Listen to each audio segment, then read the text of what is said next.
Hi all, Zehra kitchen and goat farm എന്നെ YouTube ചാനലിലേക്ക് എല്ലാ പ്രിയപ്പെട്ടവർക്കും സ്വാഗതം. ഞാൻ ഇന്നിവിടെ പറയാൻ പോകുന്നത് ആടുകളിൽ കാണുന്ന ചുമ, പനി, കഫക്കെട്ട്, മഞ്ഞുകാലത്ത് കാണപ്പെടുന്ന ചില രോഗങ്ങളിൽ നിന്ന് എങ്ങനെ രക്ഷപ്പെടാം, അതേപോലെ അത് വരാതിരിക്കാൻ എന്ത് ചെയ്യാം, വന്നു കഴിഞ്ഞാൽ എന്ത് ചെയ്യണം എന്നൊക്കെയാണ് നിങ്ങളോട് പറയാൻ പോകുന്നത്. അതിനു മുന്നേ എൻ്റെ ചാനൽ നിങ്ങൾ സബ്സ്ക്രൈബ് ചെയ്തിട്ടില്ലെങ്കിൽ ഒന്ന് സബ്സ്ക്രൈബ് ചെയ്യണേ. തൊട്ടടുത്തൊരു ബെല്ലൈക്കൺ വരും. ആ ബെല്ലൈക്കൺ ഒന്ന് ക്ലിക്ക് ചെയ്ത് കഴിഞ്ഞാൽ ഓൾ എന്ന ഓപ്ഷൻ വരും. ആ ഓൾ എന്ന ഓപ്ഷനിൽ ഒന്ന് എനേബിൾ ചെയ്ത് കഴിഞ്ഞാൽ ഞാൻ ചെയ്യുന്ന എല്ലാവിധ വീഡിയോസും നിങ്ങൾക്ക് നോട്ടിഫിക്കേഷനായി ലഭിക്കുന്നതാണ്. അപ്പോൾ നമ്മുടെ വീഡിയോയിലോട്ട് പോകുന്നതിനേക്കാളും മുന്നേ ഒരു സഹോദരൻ്റെ മുട്ടനാടിന് വിൽപ്പനയ്ക്കുണ്ട്. ബ്ലാക്ക് ബീറ്റിലാണ്. അദ്ദേഹത്തിൻ്റെ കോണ്ടാക്ട് നമ്പർ ഞാനിതിൽ വെച്ചിട്ടുണ്ട്. സ്ഥലം കുന്നംകുളം. അതേപോലെ തന്നെ ഒരു ഏകദേശം 60-70 കിലോ തൂക്കം വരുന്നുണ്ട്. 1.5 വയസ്സാണ് പ്രായം. അപ്പോൾ ആവശ്യമുള്ളവർ അദ്ദേഹവുമായി കോണ്ടാക്ട് ചെയ്യാവുന്നതാണ്. അപ്പോൾ നമ്മുടെ വീഡിയോയിലോട്ട് പോവാം. ആടുകളിൽ കാണുന്ന ചുമ, കഫക്കെട്ട്, ജലദോഷം, പനി എന്നിവയെല്ലാം കൂടുതൽ കാണപ്പെടുന്നത് മഞ്ഞുകാലത്തും മഴക്കാലത്തുമാണ്. അപ്പോൾ ഈ സമയങ്ങളിൽ നമ്മൾ കുറച്ച് കെയറിങ് ആവശ്യമാണ്. അപ്പോൾ ചില ഹൈബ്രിഡ് ആടുകളുള്ളവരും അല്ലാത്തവരുമായ ആൾക്കാർ നമ്മൾ ഇത്രയും പൈസ കൊടുത്ത് മുടക്കി അതിനെ മേടിച്ച് അതിൽ നിന്നൊരു ലാഭം കരുതിയിരിക്കുന്ന ആൾക്കാർക്ക് അവർക്കൊരു ജലദോഷമോ അല്ലെങ്കിൽ അസുഖമോ പിടിപെട്ടാൽ വളരെയധികം വിഷമമുള്ള ഒരു കാര്യമാണ്. അപ്പോൾ അതിന് വേണ്ടിയിട്ട് ഒരുപാട് പൈസ മുടക്കുക എന്ന് പറയുന്നതും വളരെയധികം വിഷമമുള്ള ഒരു കാര്യമാണ്. അപ്പോൾ ആദ്യം ഫസ്റ്റ് ഓഫ് ഓൾ നിങ്ങൾ കൂട്ടിൽ നിന്ന് പുറത്തിറക്കുമ്പോൾ കുറച്ച് നേരം വൈകിയിട്ട് ഇറക്കുക. ഇപ്പോൾ ഒരു 8 മണി 9 മണിക്കാണ് നിങ്ങൾ ഇറക്കുന്നത് എന്നുണ്ടെങ്കിൽ ഒരു 11 മണി 10 മണി 11 മണി അതിനുള്ളിൽ ഇറക്കാൻ ശ്രമിക്കുക. മഞ്ഞ് മുഴുവനും താന്നു പോയതിന് ശേഷം മാത്രം ഇറക്കാൻ ശ്രമിക്കുക. അപ്പോൾ പ്രത്യേകിച്ച് നിങ്ങൾ വെള്ളം കൊടുക്കുന്നതിൽ കുറച്ച് ചൂടുള്ള വെള്ളം ചേർക്കുക. ഇപ്പോൾ മഴക്കാലത്തായാലും മഞ്ഞുകാലത്തായാലും മനുഷ്യന്മാർക്കായാലും അത് ഒരു ചൂടുള്ള വെള്ളം കിട്ടുക എന്ന് പറയുന്നത് വളരെയധികം ആശ്വാസകരമായ കാര്യമാണ്. അതേപോലെ തന്നെ അവരിലുള്ള പ്രതിരോധശേഷി വർദ്ധിപ്പിക്കാനും ഈ ഇളം ചൂടുള്ള വെള്ളം സഹായിക്കും. പിന്നെ നമ്മളെപ്പോഴും നമ്മുടെ തീറ്റയിൽ മഞ്ഞൾപ്പൊടി ഉൾപ്പെടുത്താം. മഞ്ഞൾപ്പൊടി ഒരു ആയുർവേദിക് ആൻറ്റിബയോട്ടിക് എഫക്റ്റ് ഉള്ളത് കൊണ്ട് തീർച്ചയായിട്ടും അതൊരു നല്ലൊരു മരുന്നാണ്. മഞ്ഞൾപ്പൊടി ഉപയോഗിക്കുന്നതിൻ്റെ ഗുണം വളരെയധികം കൂടുതലാണ്. ഒന്ന്, ബ്ലഡ് സർക്കുലേഷൻ, അതേപോലെ തന്നെ ദഹന പ്രക്രിയ, liver protection, lungs protection, interior ആയിട്ടുള്ള ആടിൻ്റെ എല്ലാവിധ അവയവങ്ങളെയും പ്രൊട്ടക്റ്റ് ചെയ്യാനും അതേപോലെ തന്നെ ആടിന് പാലുൽപാദന വർദ്ധന ശേഷി കൂടാനും സഹായിക്കുന്നുണ്ട്. അതുകൊണ്ട് തീറ്റയിൽ എപ്പോഴും മഞ്ഞൾപ്പൊടി ഉൾപ്പെടുത്താൻ ശ്രമിക്കുക. അപ്പോൾ ഒരു തീറ്റയിൽ നിങ്ങൾ ഒരു 10 ആടിന് വെച്ച് കൊടുക്കുന്നുണ്ടെങ്കിൽ ഒരു 1.5 ടീസ്പൂൺ മഞ്ഞൾപ്പൊടി അതിൽ ചേർത്ത് കലക്കി കൊടുക്കാവുന്നത് വളരെ നല്ല കാര്യമാണ്. അപ്പോൾ അതവർക്ക് രോഗപ്രതിരോധ ശേഷി വർദ്ധിപ്പിക്കുകയും ചെയ്യും.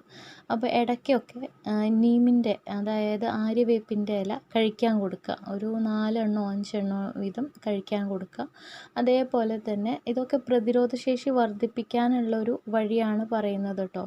പിന്നെ എപ്പോഴും നമ്മൾ ശ്രദ്ധിക്കേണ്ടത് എന്താ വെച്ചാൽ ജലദോഷം വന്നു കഴിഞ്ഞാൽ തീർച്ചയായിട്ടും ആടുകളെ ചെയ്യേണ്ട ഒരു കാര്യമാണ് ആവി പിടിക്കുക. ഈ ആവി പിടിക്കുമ്പോൾ ആവി എങ്ങനെ പിടിക്കണമെന്ന് വെച്ചാൽ ചിലർ ചിരട്ടക്കനൽ വെറുതെ പുക കൊള്ളിക്കുന്നവരുണ്ട്. അപ്പോൾ അതിൽ നമ്മൾ ഈ ഒരു തരം മരുന്ന് ചേർത്ത് കഴിഞ്ഞാൽ, ഞാൻ മിക്സ് ചെയ്ത് കൊടുക്കുന്ന മരുന്ന് മഞ്ഞൾപ്പൊടിയും അതേപോലെ പച്ചക്കർപ്പൂരവും കൂടിയിട്ട് മിക്സ് ചെയ്തിട്ടാണ് ഞാൻ ഇത് പൊടിച്ചിട്ട് മിക്സ് ചെയ്തിട്ടാണ് ഞാൻ ഈ ആവി പിടിക്കുന്നത്. നല്ല ചിരട്ടക്കനൽ കൊണ്ട് പുക വരുന്ന കനലിൽ ഈ മഞ്ഞളിൻ്റെയും അതേപോലെ തന്നെ പച്ചക്കർപ്പൂരത്തിൻ്റെയും ആവി ആടിന് പിടിക്കുന്നത് വളരെയധികം നല്ലതാണ്. പച്ചക്കർപ്പൂരം എന്ന് പറയുന്നത് ശരീരത്തിലുള്ള ഏത് ഭാഗത്ത് കെട്ടിക്കിടക്കുന്ന കഫത്തെ ഇളക്കി അത് പുറന്തള്ളാൻ സഹായിക്കും. പിന്നെ അങ്ങനെയുള്ള രോഗങ്ങളിൽ നിന്ന് പ്രതിരോധശേഷി വർദ്ധിപ്പിക്കാനും സഹായിക്കും. മറ്റ് ഇംഗ്ലീഷ് മരുന്നുകൾ കൊടുക്കുന്നതുകൊണ്ട് ഞാൻ എതിർപ്പൊന്നും പറയുന്നില്ല. അത്യാവശ്യ ഘട്ടങ്ങളിൽ നമുക്ക് ഉപയോഗിക്കേണ്ട ഒരു കാര്യമാണ് ഇംഗ്ലീഷ് മരുന്നുകൾ. അല്ലാതെ എപ്പോഴും ഇംഗ്ലീഷ് മരുന്നിൽ തന്നെ അഡിക്റ്റ് ആയി കഴിഞ്ഞാൽ ഒരുപാട് ദൂഷ്യഫലങ്ങൾ അതിൽ നിന്നുണ്ട്.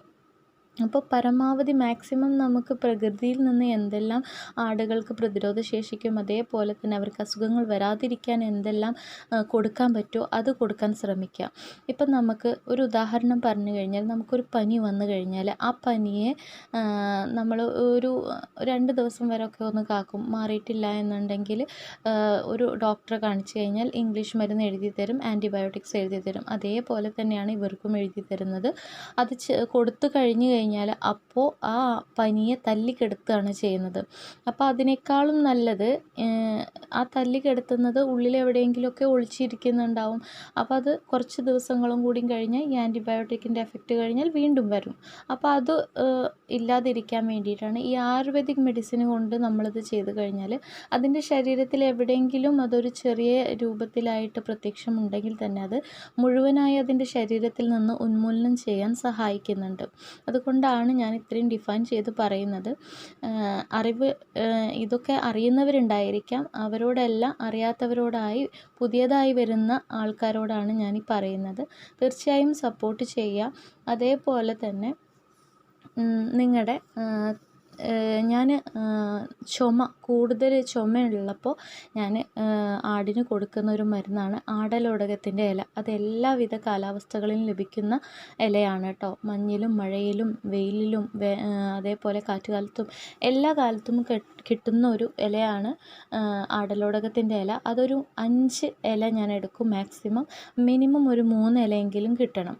അത് ഒരു 3 ദിവസം അടുപ്പിച്ചിട്ട് 3 നേരം ഇതിൻ്റെ ചാറ് ഇടിച്ച് പിഴിഞ്ഞ് അതിൻ്റെ ചാറ് എടുത്തിട്ട് അത് ആടുകൾക്ക് കൊടുക്കുന്നത് എത്ര പഴകിയ ചുമയാണെന്നുണ്ടെങ്കിലും അത് ശരീരത്തിൽ നിന്ന് പോകാൻ സഹായിക്കും. അത് തീർച്ചയായിട്ടും അത് ശരീരത്തിൽ നിന്ന് അതിൻ്റെ ബാക്ടീരിയാസ് മുഴുവനും ഉന്മൂലനം ചെയ്തിട്ട് ആ ചുമയെ തന്നെ ഇല്ലാതെയാക്കും. അവർക്ക് ഒരുപാട് പതിവിലും ഉന്മേഷം കൂടുതൽ ആവുകയും ചെയ്യും. അതേപോലെ കഫം ഇളക്കാൻ വേണ്ടിയിട്ട് ഞാൻ ഉപയോഗിക്കുന്ന മെത്തേഡ് ഇങ്ങനെയാണ്. ആടലോടകത്തിൻ്റെ ഇല 3 എണ്ണ എടുത്തിട്ട് അത് ചീകിയിട്ട് അല്ലെങ്കിൽ അത് കീറിയിടുക. അതുപോലെ തന്നെ നല്ല ജീരകം 1 ടീസ്പൂൺ, മഞ്ഞൾപ്പൊടി 1 ടീസ്പൂൺ, പിന്നെ ആര്യവേപ്പിൻ്റെ ഇല ഒരു 2 അല്ലി, തുളസിയുടെ ഇല 2 പിടി. 2 പിടി എന്ന് പറഞ്ഞാൽ കുഞ്ഞു പിടിയാണ് കേട്ടോ. അല്ലെങ്കിൽ ഒരു പിടി കൈ നിറച്ചും അങ്ങനെ ഇട്ട് കൊടുക്കുക. എന്നിട്ട് നന്നായി വറക്കുക.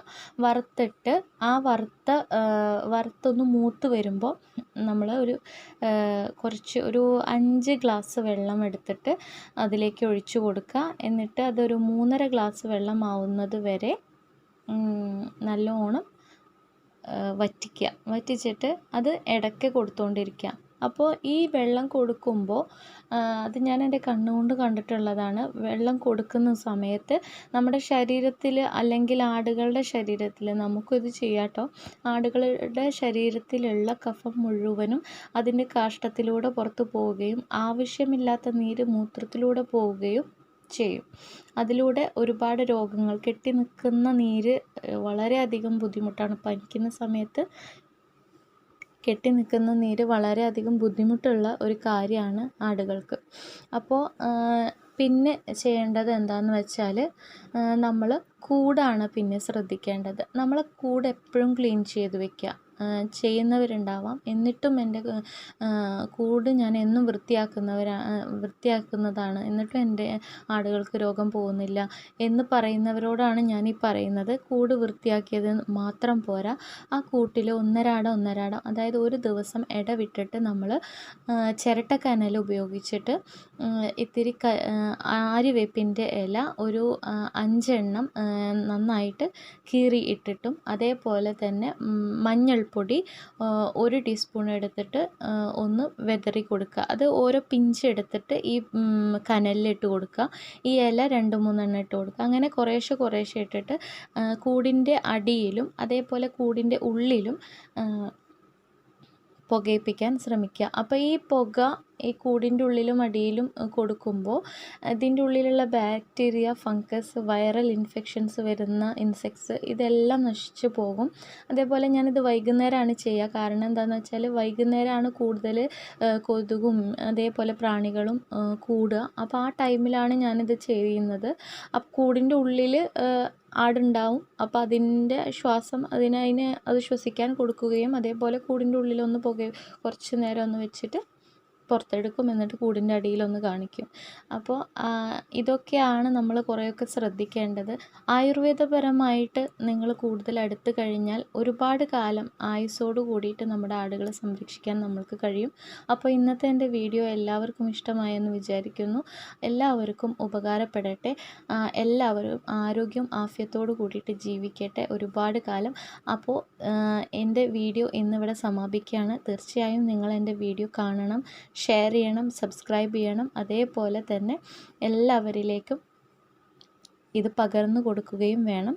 അപ്പോൾ ഇന്നത്തേക്ക് take care, bye and it's me Diyana Nasal from Zehra kitchen and goat farm. Stay tuned.